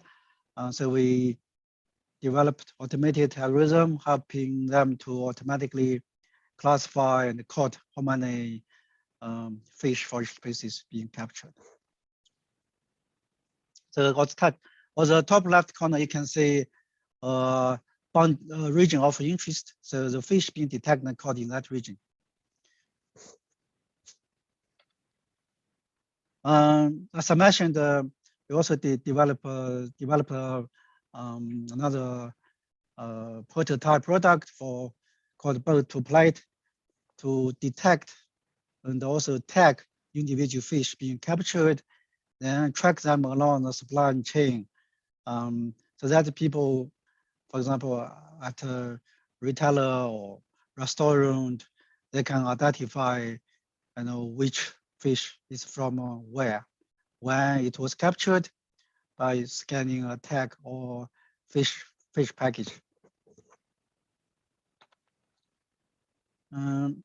So I'll talk about the challenge as we encountered. Even we have about 40 terabyte data, video data. We still feel short of data because for some rare species, we really don't have many captures. For some species, we have plenty of event, but some rare species, we still need more to increase the accuracy of our model. Also, we face challenge to generalize our machine learning model because you can say every boat look different, the deck look different. So if we want to generate a model, produce a model which can work for different vessel, and that's a very challenge. So you even from different fisheries, right? Different fisheries have different species of fish. So the model work for one fishery may not work for another fishery. So that's scale up, generalize a model from one boat to another boat, from one fishery to another fishery, are also the challenges we are facing. We are still working on this project at the moment, and hopefully we can get something working in the next few years. Thank you very much. Any questions? It's an interesting talk. I have a question to start with. You said, and I've heard that before in other meetings, that it is hard to transfer the model from one boat to another when the model has been trained on a very consistent sort of background. Have you tried to apply it to different boats, and if it may not work, what's the probability? I mean, do you have some statistics of how well it applies to different boats? So it's a quite a painful story, actually. Initially, we found the model we developed, right? It's hard to generalize from one trip to another because for one trip, it's all starlight, right? And the bright weather. Another trip is very stormy, windy, and keep raining. So the model you developed for the sunlight, the sunshine weather won't work for stormy weather. So we managed to make our model generalized by using balanced data from different type of weather conditions, and also balanced data for captured at different time, for example, morning, afternoon, evening. So we managed to get something about 80% of accuracy for one boat. So what we are doing is to move that, to generalize that model to other boats. So that means we need to train one model for one boat, because every boat look quite different. The deck color and the saddle position, region of interest need to define, they're all different. So that's something we're currently working on to make more boat working. So one is working okay, more boat, we think it will work. And so after that, we want to explore how we can get a model work for most of boat for the same fishery. Because in the same fishery, the species are more or less consistent. And so with that case, we are thinking to use mixed samples from different boats to train the machine learning model. Also, for each boat, we need to have some metadata regarding where we look at for the deck, right? The region of interest location, the region of interest definition. We need to add some metadata for individual boat before we can apply the model to that boat. So okay. Still lots of work. Yes, I can see there's lots of interest, lots of questions. I don't know you were the first, but maybe I'll give other people a chance to ask. So Hoa, do I pronounce your name correctly? Can you say how I should pronounce it? Yeah, thank you. Yeah, my name is Joar. Yes. Thank you. Yeah, so thank you for a great presentation. I work as a data scientist at FishBrain, And my question I would like to ask is about these the vessels, like how it's hard to like generalize to new vessels. Do you think there could be some like element of like transfer learning so that you kind of like train on one vessel, but then maybe fine tune on another one? Or do you think something like that could work? Yes, yes, that's very good question, suggestion as well. So we already using that, using the boat we already found working. Then add on top of those, you using new data from other boats to train on top of the existing model. So that's something we are currently still working on, but we still don't know the result yet, because still you can say from one boat to another, right? The new boat may have a quite a deck condition. Sometimes you know, so it's very messy on the fishing deck. Sometimes it's very clean. You have to use a high pressure hose to wash it. But after a little while, it's very bloody. You know what happened, right? And so after fish being killed, right, there's lots of blood, and the color suddenly changed. And after a while, you may find, somebody walking around, come out from the cabin, wearing colorful pads, and hide half of fish. It's a very complicated thing to understand for machine learning model. Right. Yeah. But yeah, lots of fun as well. Yes. That's really interesting. Thank you. Thank you so much. Okay, Isa, I can see you have a hand raised, and also turn your camera on if you like. Yeah, my camera is not so good. Thanks so much, Asta, and thanks so much, Doan, if I get it right. So I want to commend you for your research and for your work you've done on identifying fish. Now I can see that you've only worked mainly on fin fishes, so you've not really worked on shell fishes like crabs and shrimps. Yeah, we are looking at a research around that angle on how do you think machine learning will be most desirable for identifying and measuring, particularly probably the length and some other measurements for species like shellfishes, like seafood shellfishes. How do you think it's fine? And I can see that tuna in your quantitative result, tuna has like the highest precision. Yeah, why and how do you think that it was like that? Thank you, Wang. Okay, so your question is how to quantify how to get some quantitative information from fish. From shellfishes. Because it's easy to measure fin fishes like you've done. However, for shellfish, to do some of these measurements might be challenging. How do you think that is possible, and what additional technologies can be used to achieve that?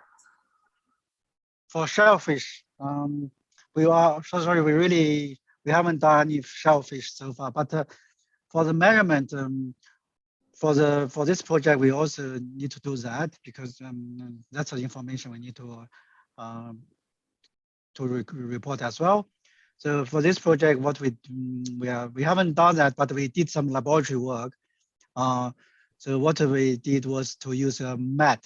You can find a mat with grid. So nature you can find even from Bunnings, and the grid mat waterproof with holes. The distance between neighboring holes are the same. So when you put a fish or a mat, you know roughly how many holes being occupied. So use that. A mat has a reference, so we can work out the length of the fish and width of the fish. So that's how we did that with this application. But I know there are for people for the recreational fishing, there are lots of smartphones with stereo cameras. So stereo camera can be used to measure the length. I would like to also mention there are lots of will actually be about shellfish and size estimation in giant crabs. So we will get more. We are. So I believe once you have accurately detect the object, then you will be able to measure the length. When you got the bounding box of the shellfish, then you will be able to measure the length using other stereo camera film or using a reference map or whatever you can use a reference. Thank you. Ellen, if you still have a question, go ahead. You're muted, so yeah. Every time. Hi, Dadong, thank you. Hi, I had a question around, you were talking about the generalizability between boats. As far as I understand that concept of domain shift, the only way to really get around it is to introduce more domains into your data set and not get away with it basically by only using one across many. Do you think that's something that is just going to have to be done? We either look across every single boat that's going to be using this, or do you think per boat having a specific model particularly trained very well with high accuracy for that vessel would be in the short term yes, a better option? Good understanding of the problem we already faced. At the moment, the strategy is to develop one model per boat because for those videos, they have metadata coming with the video. We can automatically identify what boat this video is captured from, so that we can automatically load the model for that boat. So that's what we are currently doing. But imagine there are 400,000 commercial fishing vessels in the world. In New Zealand alone, there are more than 1,000. And Australia has a lot as well. The government only tried 70 boats at the moment. So you can imagine if you want to develop something useful for a single fishery, which may involve like 100 boats. When you manage 100,000, even 400,000 models, it's a nightmare. And so even for the current situation, right, we already create a model library to manage the model for different boats, and also for each boat we have a different version of model. So we're already doing that. So the next step is to try to create a model which work for a particular fishery. So we try to find also commonality to try to generalize our model. Okay, thank you. I think we'll need to move ahead. And the next speaker will actually answer perhaps some of these questions about sex classification and size estimation in shellfish. So Yanyu Chen, you can please share your screen and actually, okay. Okay. Can you see the? Yeah, all good. Yeah, we can see. You can also turn your camera on so we can see you. Okay, wait a moment.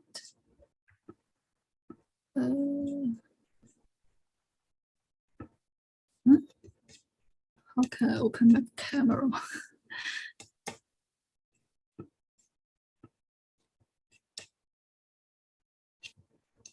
I think I need to. Okay, find it.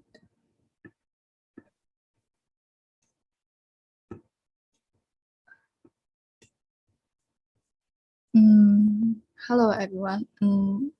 Thanks for being here. And my name is Yanyu Chen, and from University of Tasmania. And my project is automated sex classification and size estimation for giant crab. And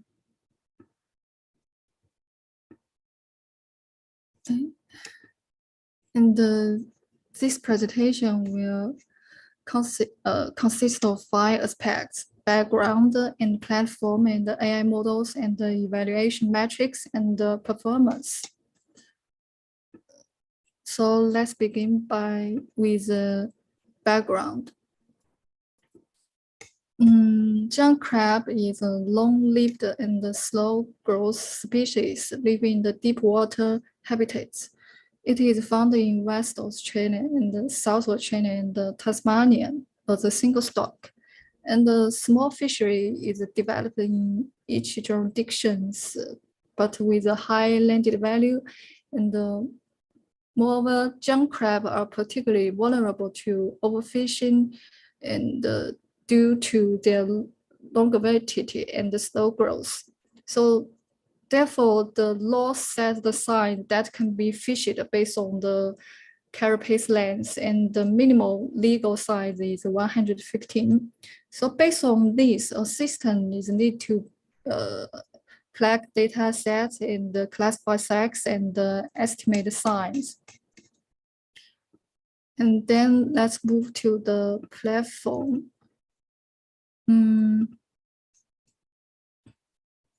In giant crab project, a multiple platform company system is developed, combining hardware applications and application server and data storage. The hardware is integrated with the Raspberry Pi. It's not just can capture and retrieve and display crab image and store data set on local device. It also can upload the image to the cloud data storage automatically with the network.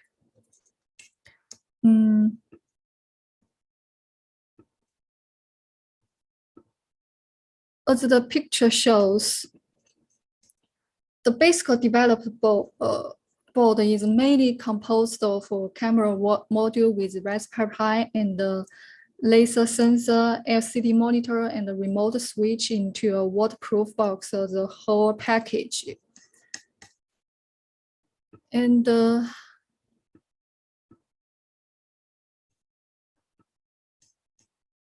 depending on the release scenarios, the application can be developed into mobile environment and the web environment, which are embedded with AI models.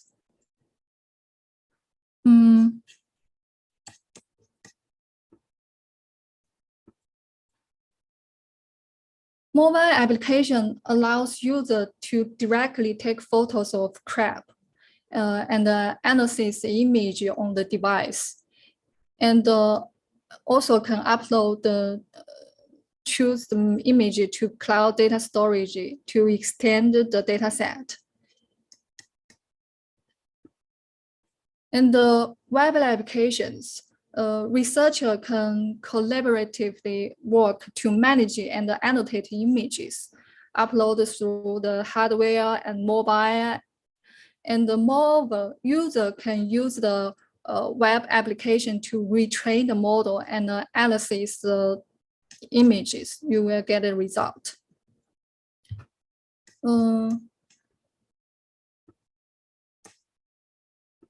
The next is about the Basque series. In the sex classification, unlike the traditional method to classify crabs, the claws of the male giant crabs are not at the same size as the finger shows. And in size estimation, combined AI model and the mathematical method, namely equivalency ratio, to calculate the size.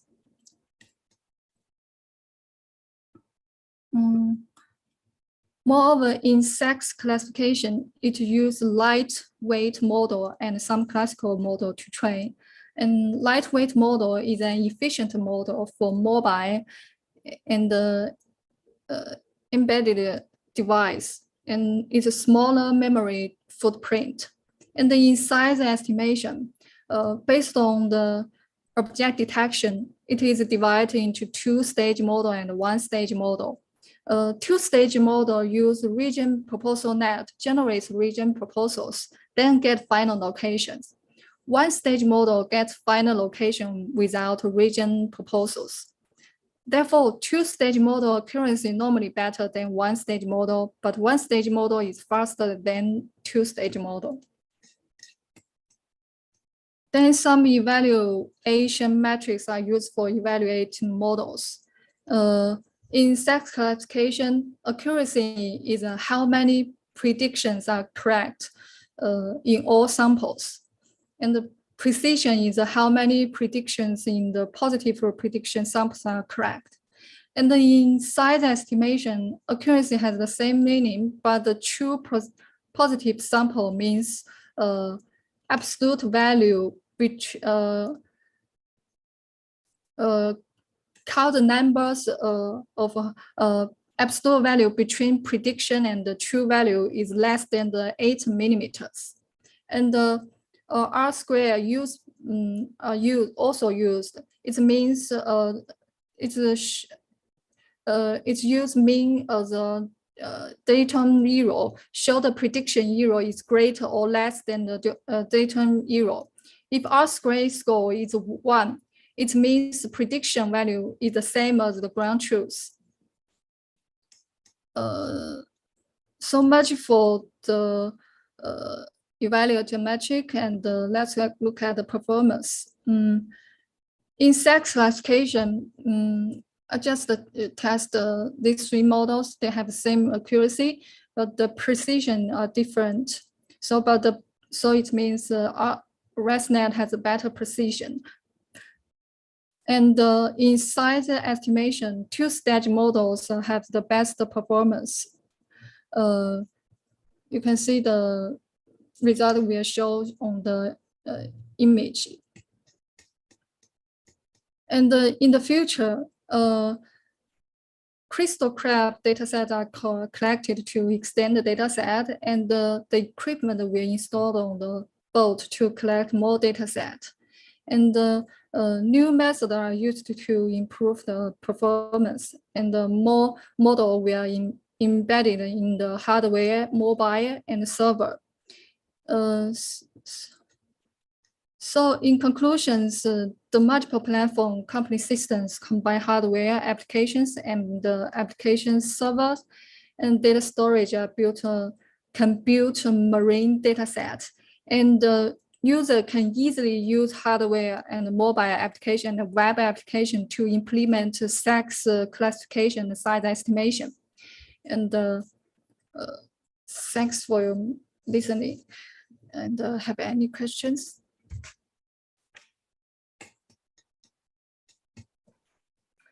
Thank you. Can you? Okay. Okay, Isa, go ahead.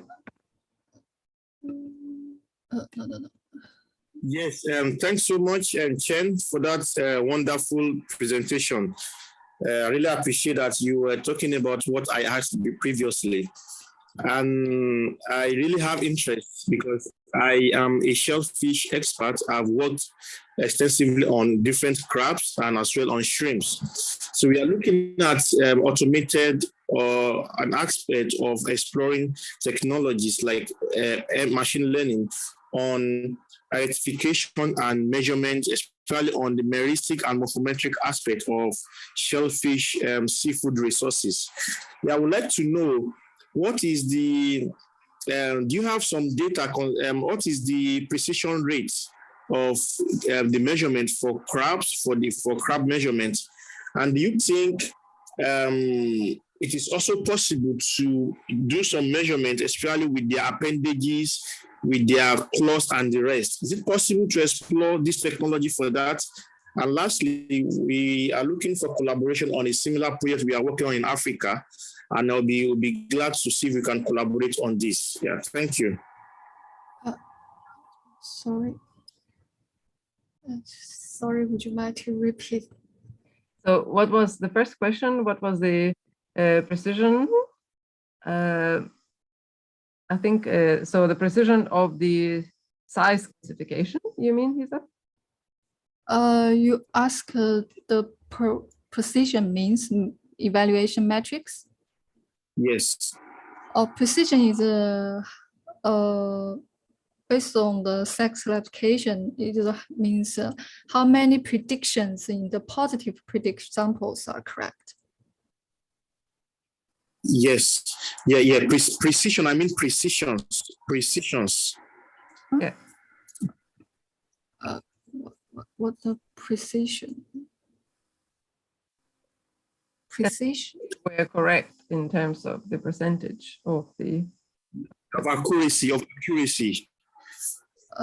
Okay. It's different with the accuracy. Okay, accuracy. Okay.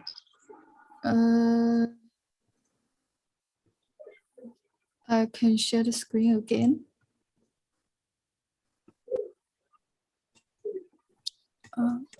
Sorry.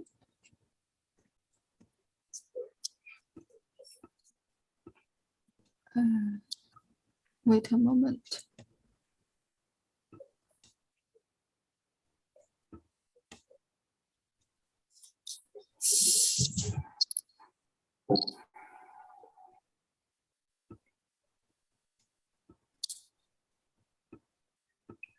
You mean this? No, the results, the table you showed some tables. The tables here. Yeah. Exactly. Yes. Yeah.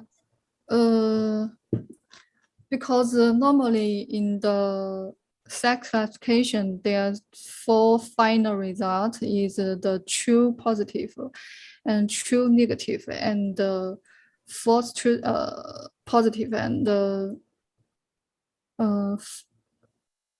true negative and the false negative. That combine the whole data set. And the precision is means that it predict the choose positive samples. It didn't include true negative one. Yeah. Okay. Thank you. Yeah, it's a different method to calculate it. And the other question is about what is about the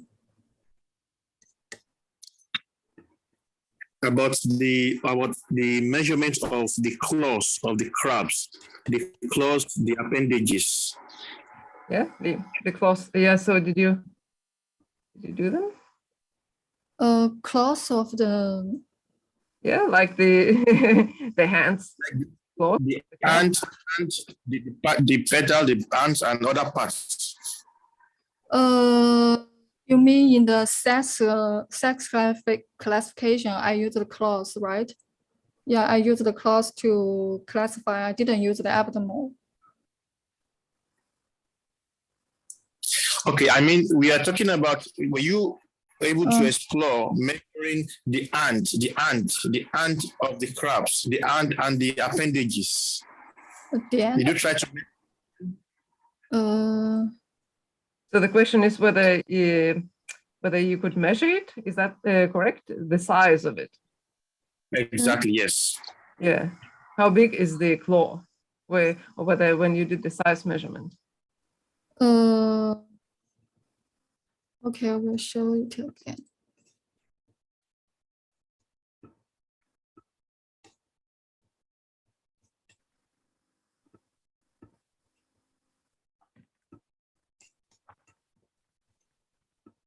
You mean size? You mean how big it is, right? How close or I use the R2 score to express the true grounds and the prediction size, and based on the first round I collect data set, most crab is on legal size. That's is almost under 115 millimeters, but I think it didn't influence in the future's data set, because for the second ground, when I also collect the data from some factories, and they didn't show this kind of model will influence the accuracy. So I mean, I think I'm not sure whether I answered the question you mentioned. All right. Well, I think maybe in the interest of time, I think it might be best to, I can put you in touch with each other because I have the email addresses, and please write to me when you have any other questions. So, because I think there is definitely a great opportunity for collaborative future work. So okay, thank you. we will move to the next speaker. But before that, we have one more last poll. I still seem to be sharing somehow the previous one. And so the poll number 3 was, what are the main challenges that you have found while working or planning to work with machine learning methods? And is it funding, the amount of data sets, time, quality of images? We've heard about those. Intra-class variation, lack of experienced staff to do the work, or something else?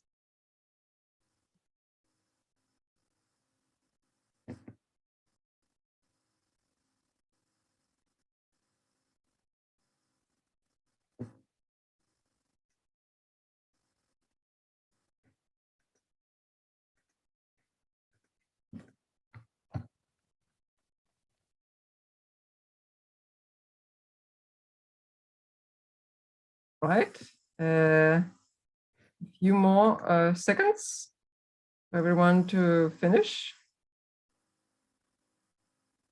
Okay. For those who haven't started yet, it might be hard. Okay, I will end in 3, 2, 1.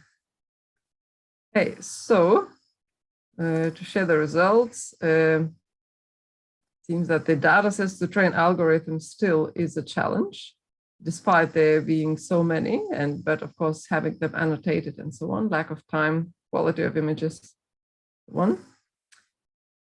We will actually include some of these into, if people are interested, we can add screen captures into the Google document. All right, and now we will move to the last speaker from today, Xabier Lekunberri. Is that correct? Yeah, it's Xabier. Yes, that is okay. We'll talk about measurement and identification of tuna. Tuna seems to be popular for machine learning.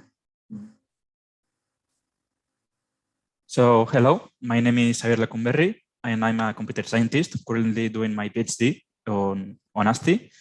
Thank you for the opportunity to participate in this workshop today. AZTI is a research center located in the Basque Country in Spain, specialized in marine environments and food. And in my case, I will talk about marine environments. Today, I'm going to talk about a project that we are working on AZTI about identification of tropical tuna. The main goal of this project was to make an estimation of size and species of the fish caught in port seiners. In this case, the target species were bigeye, skipjack, and yellowfin, 3 tropical tunas. In order to take these images, we used some cameras already installed on the boats that were part of the electronic monitoring systems, as we have already seen in other presentations. And finally, we proposed some changes to these cameras in order to improve the results to automatize this process. The image in the right is an example of the images that we were working with. So we have split our job in 4 main workflows. The first one was to gather all the historical images, as we had a private database with a lot of images, but they were not all from fishing events. So we have to clean the dataset first. Then 2 main workflows for training and validating our models and our machine learning models, and a last workflow to validate our estimations with official estimations made at ports. So we have two common steps in our main workflows. That is the image processing. We do not have the problem with the weather condition, as it was said in the previous presentation, as our cameras are placed inside the boats. So, but we have the problem that we are working with different boats, and the camera position and perspective of each camera are different. So in order to minimize this, we divided our pre-processing in 3 steps. The main one and the more important one is the perspective correction. You have seen in the top images, the top image is different than from the previous one in the slide. So in order to homogenize them all, we corrected the perspective, selecting the width of the conveyor belt, so we can simulate an image taken from above the conveyor belt. Then we apply all the images. We calculate the variance of all pixels across the set of images to estimate the dirtiness of the camera, as a very dirty camera will not provide useful images, and it will have low variation in the pixels. And then to easy the segmentation process, we enhanced the contrast of the images. We use the Klage method that makes this change locally instead of globally, so the edges of each fish is maintained. Then other processing that we have done to the segments is calibrating with the belt. As we have corrected the perspective of the images, the fish maintain the size across all the images. So knowing the size of the conveyor belt in meters, we can make a rough estimate to the size of the fish. But not all the fishes are valid. So as you can see, the red ones are overlapped, but with other fishes, and will not provide useful information. So to count a segment as valid, we specify some parameters. In that case, a minimum size of 20 centimeters, and that the length of the fish must be at minimum 4 times its width. So by doing so, we avoid many individuals that are not useful to our estimations. Then once we have the images, we start with the training workflow. To annotate the images, we have a lot of images, but they were not annotated. So to do this work, we have split it in two ways, manually and automatically. Manually, it's a very time-consuming process, and it requires an expert to do it. To do it, we use a software called CBIT, in which expert observers can delimit the fishes and assign a category to it. In our case, there were bait, skipjack, and yellowfin, as I said, and also fish for those segments that they were pretty easy to segment, but the class was not easy to answer. And to do it automatically, first we train the segmentation model with the manual annotations, using all the segmentations as fish class, deleting the classes and using only for segmentation. This way, we can use the segmentation model in more specific sets that are fish events that only contain one species of tuna, and we can safely assume that all the valid fishes that these model segments belongs to the same species. And then to train the model, for the reason above, we had split it in 2 models instead of 1. First one model to segment the fishes that it's inputted, it's a whole image, and another model to classify the segments that its input are the segments that are in the bottom part of the slides. Both models have been implemented with TensorFlow using pre-trained models, and this allows us to not need as much data as we would have needed if we had to train them from the beginning. And testing workflow. in this workflow, we focus on obtaining the prediction of the models and seeing how they compare to other sampling methods, as I say in part. First, we try to evaluate the two models separately, but while for the classification it's easy to have a precise estimation of the accuracy, for the segmentation it's not that easy. For the classification model, we have constructed a confusion matrix. In this case, we have the three classes, big eye, skipjack, and yellowfin, and we can see that almost 3 out of 10 fishes are correctly labeled, but that segments include not valid segments also. So in order to improve the final results, not these ones, we added 3 new classes to our classifier. These 3 new classes, these 3 auxiliary classes are head for image segments that only contain heads of tunas, fin for segments that only contain fins of the tunas, and art for other type of malformed segments, as 2 fish segmented in 1 image, or another thing that is not a fish segmented. So this way we have like two main classification types: the correct segments that are the classical levels, big eye, skipjack, and yellowfin, and the incorrect segments that are the artifact classes, head, fin, and artifacts.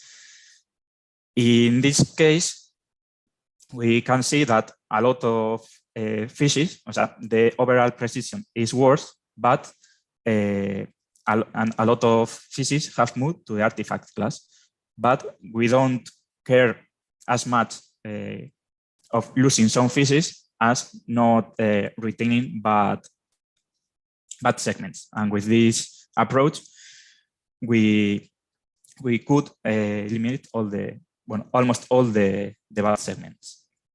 And finally, we did a ground truth comparison with some estimations made in ports.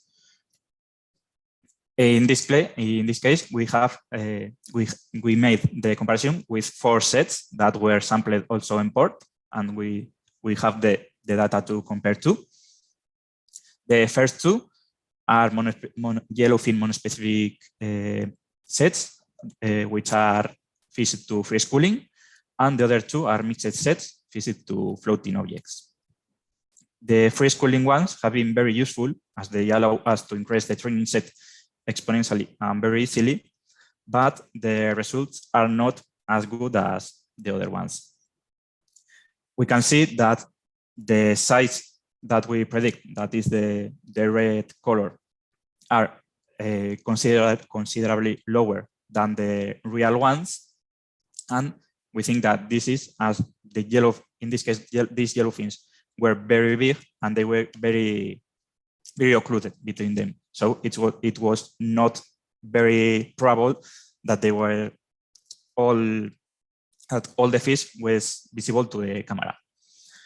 However, at first, the floating object seems to be more complicated, but then we see that that the results were a lot better in the mixed sets. But in this comparison, it's important to note that the individual uses to make comparisons are not the same. In our case, we take the photos from a camera and select the better ones as that following our specified parameters. And in ports, they have another sampling method. They select some random fishes and measure them. So we make some statistical comparisons, and we saw that the bottom 2 are not statistically different, but the 2 in the top, yes. So we have to improve in that case. And our current status now, we want to make more comparisons. We know that 4 comparisons are not a lot, so we are currently working on comparing with a whole year of images in our ocean. We have the images, but it's a very time-consuming task to make all the process and to make another set with better manually annotated images. As you see, we have very few images manually annotated, and we think that if we could make a better model, the results are going to improve a lot better. And finally, some ideas that we have is to prove with new equipment as 3D cameras to segment the fishes more easily, better lighting to eliminate all the reflections, or try another camera positions, like putting them directly in top of the camera to not have to make the perspective correction. So this was all. Thank you very much. And if you have any question, please don't hesitate. Thank you, Xabier. And any questions from the audience? I have a quick question. Thank you for your talk. About the changing of perspective. So you've got a camera, and is that an automated process, or do you have to know where the camera is in position to what you're looking at, or is that automated? I will share the screen again. I think it will be easier. It's yes. We have to manually select the two red lines that you see here. Yeah. These two lines must be manually selected, but the green square is automatically computed, and it's actually automatically wrapped to the correct size. Yeah. Okay. So no, sorry. No. Sorry. Yes, please. So in the case this could be on different boats, you would just have to select the two red lines. And in most cases, they've got this conveyor belt, I suppose. Yes, that's it. Yeah. For each boat and for each camera of the boat, we have to first make these guidelines. But as the cameras don't move usually, we have to make only once for each boat. So it's pretty easy to do it. Yeah. Is it quite sensitive to those red lines? So if they are off by a little bit, does it affect the measurements much? No, they are. Well, it depends. It depends in the some cameras are placed in more obliquous angle. I don't know in English. Yeah. It depends on the camera of the angle. So this is an approximation. It's not very well done. But for cameras that are like this that you can see here, that are more or less placed in the center, it works very well.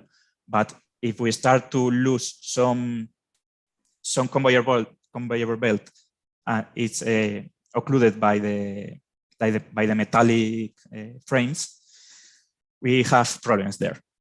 But for normal placing of the cameras, it's not as sensitive. All right, thank you. Ellen, thank you. Go ahead. Hi, Xabier. I just had a question regarding your ground truth data set and possibly the option for kind of calibrating this method via a pilot study where you have actual ground truths.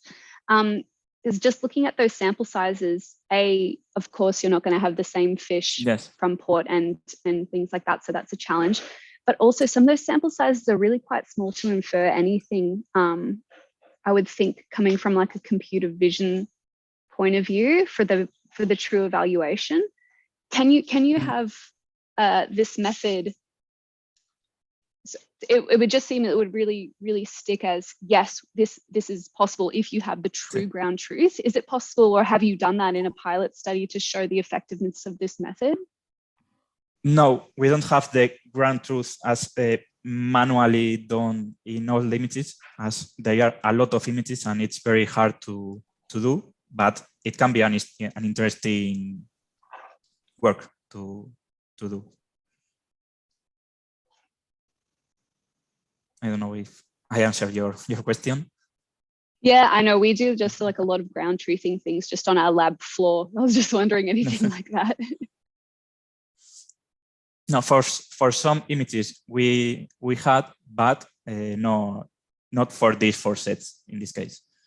We selected these 4 sets because we have they were good quality images. That this is very important. They were sampled in port and other parameters that must require the segmentation. Sorry, the criterion port that they say to us. And finally, we have only these four sets. Yeah, I can imagine it's really hard with historic data sets, but a phenomenal opportunity to use them. All right, thank you.